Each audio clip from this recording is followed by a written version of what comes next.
on the long, well, short-lived Keys Real Rankings. We're ready to go with I Never Really See.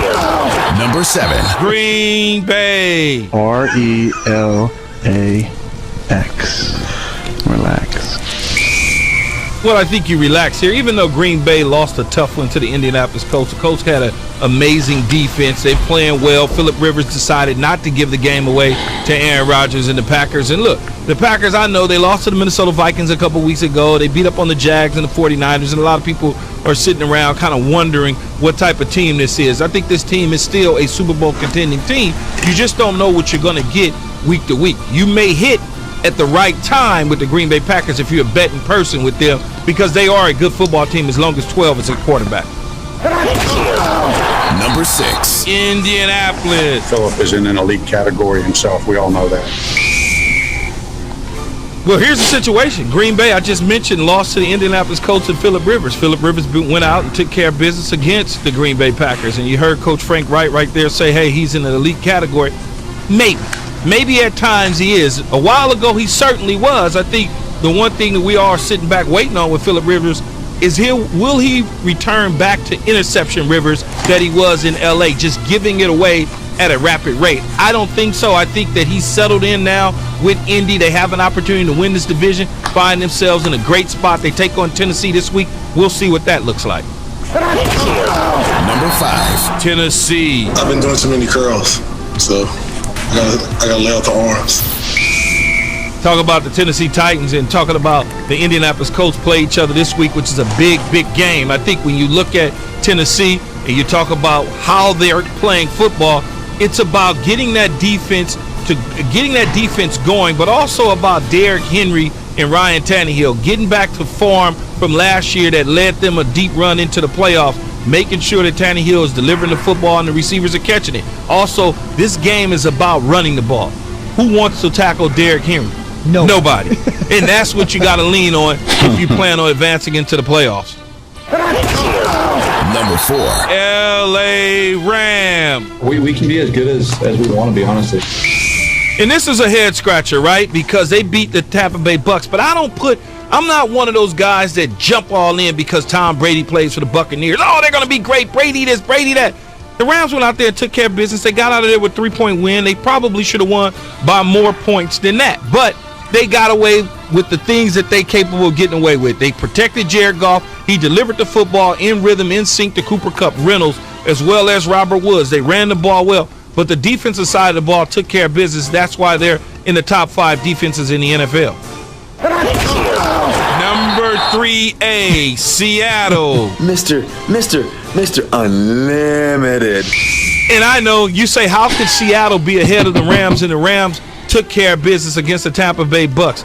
Well, I just like the way Seattle is starting to play on defense now. A couple weeks ago, not so much. They took care of business against Arizona. We all sat and watched that football game because we wanted to see exactly what the Arizona Cardinals was made of, and Kyler Murray, that he would just dominate the game. That wasn't the case.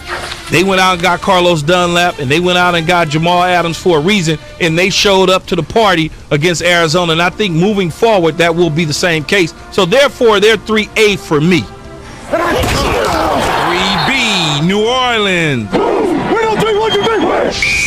This may be the first time you work with somebody that's had a power ranking with tied teams at the number 3 spot, I'm sure, Subin. Indeed. So now we have I'm not sure if it's a top 7 because there's 8 teams in it, but it's your ranking. It's my ranking. The New Orleans Saints, baby. It's nepotism at its finest. And I think when you start to look at the other 2 teams that are in front of New Orleans will be coming to the party at some point in time as we get into the playoffs late into the season. They may finish the year as the number 1 seed in the NFC. Who knows? But I can tell you right now, Taysom Hill went out there and took care of business against the Atlanta Falcons. There was no worry at all with Sean Payton. He knew exactly what he was doing. We all questioned, why not Jameis Winston? Why Taysom Hill? Taysom Hill showed you why.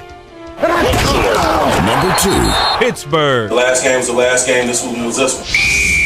Here's the undefeated team, right? Pittsburgh Steelers. A lot of people will say they're undefeated. They haven't lost. They should be number 1. Well, no, that's not true because the team that's in front of them at number 1 is pretty damn good. They just struggle against the division opponents. Pittsburgh has a big game this week against the Baltimore Ravens at home. The Ravens are going to be missing some players, especially Mark Ingram and Dobbit.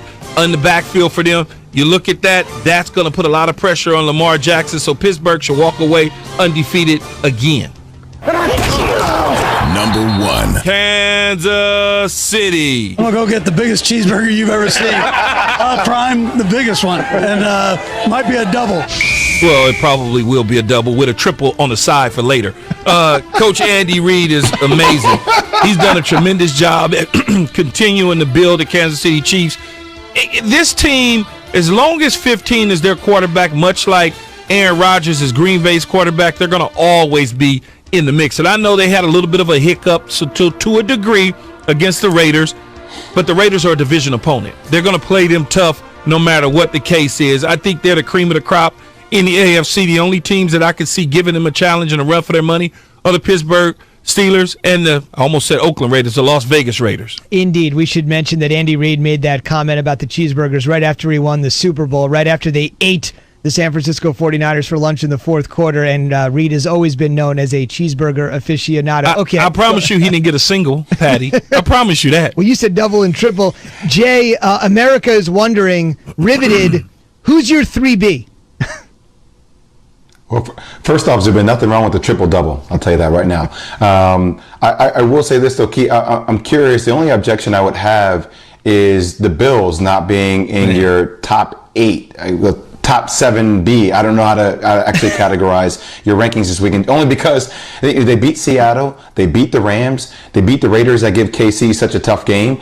And I know they lost to Arizona, which is kind of like their one questionable loss, but still, I mean, that game came down to the wire where DeAndre Hopkins made just the world's incredible catch to win that game. How come you don't have the Bills in your top 7A, 7B, 8? How come they just not in the rankings, in other words? Well, because I'm not a strong believer in the Bills. I think that they're a good football team. I think they're going to win the division possibly, and they'll have a nice playoff game at home. But outside of that, they beat Arizona. Arizona's not good to me like that. I mean, they lost to Arizona, and Arizona's not good to me like that. They should have beat Arizona handedly as far as I'm concerned. I understand that they took care of business against Seattle. They took care of business against the Raiders, but it was a